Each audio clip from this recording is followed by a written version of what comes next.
अरुण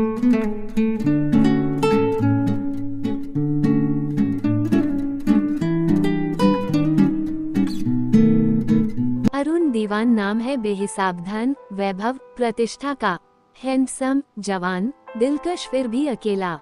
आखिर क्या दर्द है उसके जीवन का? किस हादसे ने बदल दी उसकी दुनिया? उसकी दुनिया में कौन मचा रहा है उथल पुथल? कौन है जो उससे बदला लेना चाहता है? क्या हुआ जो उसकी शादी में दुल्हन उसे शादी की रात अकेला छोड़ गई? दीवान इंटरप्राइजेज का सीईओ अरुण दीवान बचा पाएगा खुद को इन सब से? क्या मिल पाएगा अपनी सच्ची मोहब्बत से? क्या बचा पाएगा खुद को टूटने से, या बह जाएगा इस बेइंतहा दर्द में? जिसकी गिरफ्त में आते वह सिगरेट का बेइंतहा तलबगार हो गया।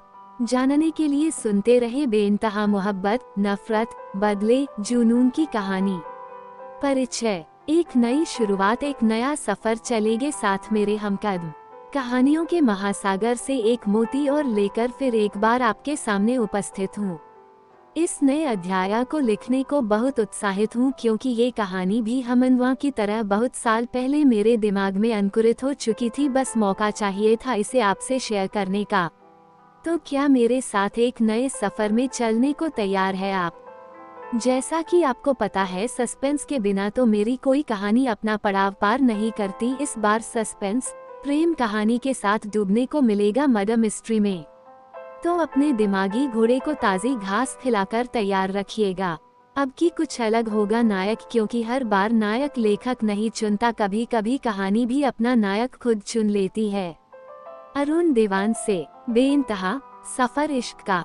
खूबसूरत दौड़ता सिडनी शहर मानो रेशमी पंखों से उड़ जाना चाहता था। चमकीली रेत पर उमड़ उमड़ कर आता समंदर किसी जुनूनी आशिक मानिंद लगता, जो अपना इश्क और रश्क एक साथ मानो जी लेना चाहता हो। किसी ख्वाबसा शहर हर आंखों को एक नशीला सपना थमाता, जब झूम रहा होता तब उसके किसी नीरव एकांत में वह नौजवान सबसे तन्हा बैठा होता। वह था सूरत के number 1 textile businessman Dewan industry का छोटा बेटा, या कहे most eligible smart dashing Arun Dewan. पर अपने सबसे रुमानी दिनों में वह सबसे कटा हुआ अकेला था। अपने आलीशान मैंशन की टेरेस में बैठा दूर समंदर की चमकीली लहरों में घुलते आसमान को निहार रहा था। पिछले 4 साल से लेकर आज सिडनी की आखिरी रात भी उसकी कुछ अलग नहीं थी। वही तन्हाई और वही समंदर में घुलता आसमान। कुछ फर्क नहीं आया उसके इन 4 सालों में, और वही उसकी उंगलियों में फंसी सिगरेट, जिसका गहरा कश लेकर उसे दर्द की तरह बार बार होंठों के कोने से वो बाहर उझेल देता, पर उसी रफ्तार से दोबारा कोई दर्द उसके दिल में अपना जमावड़ बना लेता। इसी क्रम में वह अब तक 9 सिगरेट पी गया था, और इस रात की आखिरी सिगरेट को पीकर वह उसी तन्हाई में लिपटा अपने बिस्तर पर सोने चला जाता है। सब जैसे रोजाना की दिनचर्या सा तय था। उसके साथ साथ रहने वाला राजबीर को पता था अब उसे क्या करना है। वह बिन आवाज के उसके कमरे में आता, अरुण के जूते खोलता हुआ उसे उठाकर लाइट ऑफ करके चला जाता है। अगली सुबह की पहली फ्लाइट से वो पूरे 4 साल की पाई के बाद अपने देश, अपने शहर सूरत को वह लौटने वाला था। पर न उसके चेहरे पर इस रूमानी शहर को छोड़ने की कोई खलिश थी, और न अपने शहर पहुंच जाने की उत्सुकता। वो बस अपने पिता की हर आज्ञा की तरह इसे भी उनका अगला हुक्म मानकर बस पालन कर रहा था। इसके विपरीत उसके आने के इंतजार में सूरत की विशाल कोठी अभी भी यूं शांत थी मानो वहां कोई हो ही न। अरुण को जिस दिन आना था वह उससे 2 दिन पहले अपने शहर पहुंच रहा था। ये प्रोग्राम उसने अपने मन से परिवर्तित किया था, जबकि उसके परिवार वालों को उसके लौटने की 2 दिन बाद की तारीख पता थी। सिडनी से उसके जरूरी कागजात समेटवाने के लिए एक नया मैनेजिंग ऑफिसर भेजा गया था, जिसे राजबीर के साथ साथ रहना था। वह यहाँ आने और अरुण से मिलने से पहले बहुत सारी उपकल्पना उसके बारे में बनाकर आया था, पर अरुण को देखते उसकी वे सारी उपकल्पना मानो हवा हो गई। आज के जमाने में इतना रिच और हैंडसम यंग ऐसे भी रहता है क्या? न लड़की, न शराब का दौर, न पार्टी, न लोगों की अथाह भीड़, जैसे जमाने की भीड़ के बीच कोई साधु हो गया हो। वह हैरानगी से देख रहा था, जबकि राजबीर इन सब का आदी था और सहजता से मुस्कुराकर उसे लेकर चलता हुआ कहता है, अभी तो और भी आश्चर्य बचे हैं माधव जी, अपना आश्चर्य जरा बचा कर रखिए।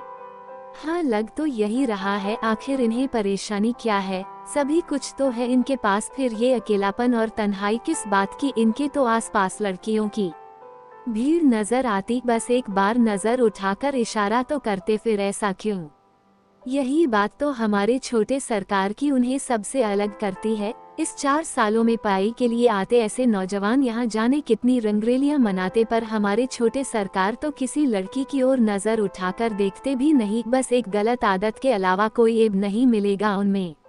एक गलत आदत, हम वही तो कहूँ, कुछ तो होना ही चाहिए। आखिर ये पैसा अपने साथ ऐब न लाया तो इसका अर्थ ही खत्म हो जाएगा।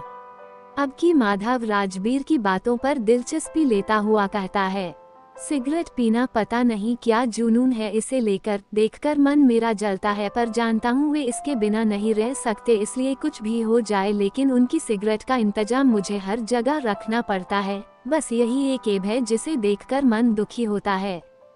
क्या बस यही एक ऐब? मैंने तो न जाने क्या क्या सोच लिया था। मैं तो इनके बड़े भाई आकाश दीवान जी को भी मिल चुका हूँ। उन्हें मिलने के बाद इन्हें देखना बिल्कुल वैसा ही है जैसे दो विपरीत धारा को देखना।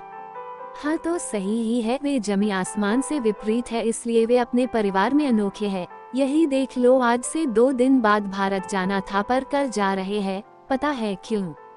क्यों? क्योंकि आज से 2 दिन बाद मेरी बहन की मंगनी है।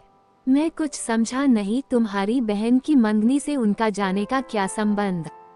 राजबीर मुस्कराते हुए कहता है, यही तो अनोखी बात है हमारे साहब में। मेरी बहन की मंगनी मतलब मुझे वहाँ होना चाहिए, पर बड़े साहब ने मुझे छोटे साहब के साथ ही वापसी का हुक्म दिया था, इसलिए वे उनके विपरीत जाकर मुझे छुट्टी तो नहीं दे सके, इसलिए खुद 2 दिन पहले ही भारत पहुँच रहे हैं, जिससे मैं अपने परिवार की खुशी में शामिल हो सकूं। दिल तो उनका खरा सोना है, बस गलत परिवार में जन्म ले लिया। कोई समझता कहाँ है उन्हें, पर वे सबको समझते हैं। खैर चलो अब जाने की तैयारी करते हैं। सिर्फ 2 दिन के लिए जाने के अरेंजमेंट में कितना बदलाव करना पड़ा, पर मेरे बारे में पता चलते सब चुटकियों में कर लिया।